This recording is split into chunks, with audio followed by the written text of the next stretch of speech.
ကျွန်တော်ကတော့တမင်ဦးဖြစ်ပါတယ်ခင်ဗျာပြီးခဲ့တဲ့ episode မှာ confirmation page အကြောင်းကိုကျွန်တော်အနေနဲ့ပြောခဲ့ပါတယ်ကျွန်တော်တို့လူအုံနောက်ဟာကိုယုံကြည်ပြီးသားအရာကိုထောက်ခံတဲ့အချက်လက်တွေကိုပိုသတိထားတတ်တယ်ဆိုတာလေ့လာခဲ့ကြတာဖြစ်ပါတယ်ဒီနေ့တော့အဲ့ဒီစိတ်ပိုင်းဆိုင်ရာသဘောတရားကို social media ကဘလို့ပိုအားကောင်းလာအောင်လုပ်ပေးနေတယ်လဲဆိုတာကိုပြောပြပေးသွားမှာဖြစ်ပါတယ်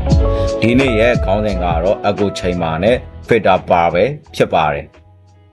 ကျွန်တော်မှမိတ်ဆွေ2ယောက်ရှိပါတယ်သူတို့2ယောက်စလုံးဟာ Facebook ကိုနေ့တိုင်းသုံးတယ် YouTube ကိုကြည့်တယ် TikTok ကိုလည်းအသုံးပြုတယ်ဒါပေမဲ့သူတို့ feed ထဲမှာပေါ်လာတဲ့အကြောင်းအရာတွေကတော့လုံးဝမတူပါဘူးတယောက်ကလူတိုင်းဒီလိုပဲတွေးနေကြတယ်လို့ယုံကြည်နေတယ်နောက်တစ်ယောက်ကလည်းမဟုတ်ဘူးလူတိုင်းငါမြင်နေတာကိုပဲမြင်နေကြတာလို့ယုံကြည်နေတယ်ဒီနေရာမှာမေးစရာတစ်ခုရှိလာပါတယ်ကျွန်တော်မိတ်ဆွေ2ယောက်လုံးကလူတိုင်းလို့ပြောနေပြီမဲ့ဘာကြောင့်သူတို့မြင်တဲ့လူတိုင်းကမတူတာလဲအကိုချိန်မှာဆိုတာပါလေအကိုချိန်မှာဆိုတဲ့စကားလုံးကိုတောင်ကြားတစ်ခုထဲမှာអော်လိုက်တဲ့အတန်နဲ့စဉ်းစားကြည့်ပါဟယ်လိုလို့អော်လိုက်ရင်ဟယ်လိုဟယ်လိုဟယ်လိုဆိုပြီးကို့အတန်ပဲပြန်ကြားရပါလေဒါကိုအကိုလို့ခေါ်ပါတယ်နိုင်ငံရေးလူမှုရေးသတင်းလောကမှာလည်းဒီလိုပါပဲကို့လိုတွေးတဲ့သူတွေနဲ့ပဲအမြဲဆက်ဆံနေမယ်ကို့လိုယုံတဲ့ပေတွေပဲ follow လုပ်မယ်ကို့အမြင်ကိုထောက်ခံတဲ့သူတွေနဲ့ပဲဆွေးနွေးနေမယ်ဆိုရင်နောက်ဆုံးမှာကို့အတန်ကိုပဲကိုပြန်ကြားနေတဲ့အခြေအနေဖြစ်သွားပါတယ်ဒါကိုအကိုချိန်မာလို့ခေါ်ပါတယ်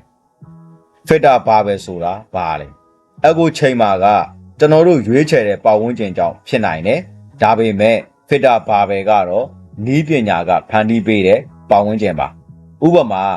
သင်ကစိုက်ပျိုးရေးဗီဒီယိုတွေကိုမကြာခဏကြည့်တယ်ဆိုရင် YouTube, Facebook, TikTok စတဲ့ social media တွေကနောက်ထပ်စိုက်ပျိုးရေးဗီဒီယိုတွေကိုထပ်ပြပေးမှာပါသင်ကစီးပွားရေးစောင်းမတွေဖတ်ရင်နောက်ထပ်စီးပွားရေးစောင်းမတွေပို့ပြမယ်ဒီလိုနဲ့ algorithm ကသင်ကြိုက်တာကိုပဲပို့ပြီးရွေးပြနေတယ်ဒါဟာအဆင်ပြေတဲ့အချက်လည်းရှိတယ်ဒါပေမဲ့အန္တရာယ်တစ်ခုလည်းရှိတယ်သင်မကြိုက်တဲ့အမြင်တွေသင်နဲ့မတူတဲ့အချက်လက်တွေတဖြည်းဖြည်းပျောက်သွားတယ်သင်မမြင်တော့ဘူးအဲ့ဒီအခြေအနေကို filter bar ပဲလို့ခေါ်ပါတယ်echo chamber နဲ့ filter bar ပဲဘာကွာတယ်လဲဒီနှစ်ခုကိုအလွယ်ဆုံးမှတ်မိအောင်ပြောရရင် echo chamber ကကျွန်တော်တို့ကိုယ်တိုင်ရွေးချယ်ထားတဲ့အတန်တွေဖြစ်ပါတယ် filter bar ပဲက algorithm ကကျွန်တော်တို့အတွက်ရွေးချယ်ပေးထားတဲ့အတန်တွေဖြစ်ပါတယ်လက်တွေ့မှာတော့ဒီနှစ်ခုဟာမကြာခဏပေါင်းဆက်ပြီးဖြစ်တတ်ပါတယ်ဘာကြောင့်အန္တရာယ်ရှိတာလဲဒီအချိန်မှာကျွန်တော်တို့ဟာတခြားအမြင်ကိုမကြားတော့ဘူးမကြားတော့တဲ့အတွက်နားမလဲတော့ဘူးနားမလဲတော့တဲ့အတွက်တစ်ဖက်ကိုအလွယ်တကူအထင်လွဲလာတတ်တယ်တတိထားရမှာကမတူတဲ့အမြင်ကိုနားထောင်နေဆိုတာသဘောတူတယ်လို့မဆိုလိုပါဘူးဒါပေမဲ့ဘာကြောင့်သူတို့အဲ့ဒီလိုတွေးတာလဲဆိုတာကိုနားလည်နိုင်ဖို့အခွင့်အရေးရလာပါတယ် information literacy ကဘာပြောသလဲ information literacy ကတစ်ဖက်နဲ့တစ်ဖက်တူအောင်တွေးကြပါလို့မပြောပါဘူးအဲ့ဒီအစားဆုံးဖြတ်ချက်မချခင်မတူတဲ့အရင်းမြစ်တွေကိုလည်းကြည်ပါလို့ပြောပါတယ်ဥပမာသတင်းတစ်ပုဒ်ဖတ်တဲ့အခါကို follow လုပ်ထားတဲ့ page တစ်ခုလည်းမဖတ်ပါနဲ့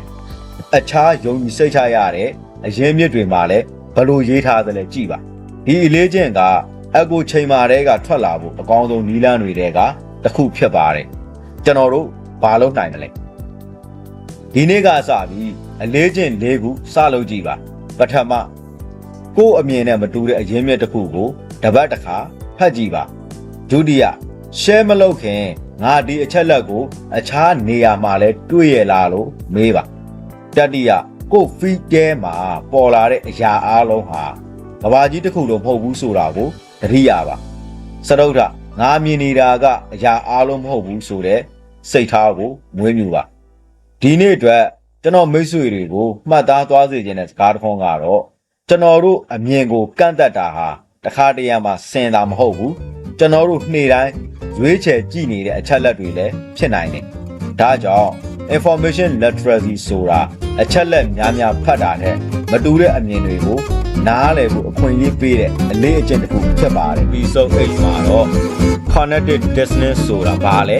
ဘာကြောင့်လူတွေကကိုယ်အမကိုဝန်ခံရခက်တာလဲဆိုတာကိုဆက်လက်လေ့လာသွားကြပါမယ်အခုလိုအချိန်ပေးပြီးအဆုံးထိနားဆင်ပေးကြတဲ့ကျွန်တော်မိတ်ဆွေတူချင်းစီတိုင်းကိုကျေးဇူးအထူးတင်ရှိပါတယ်ခင်ဗျာ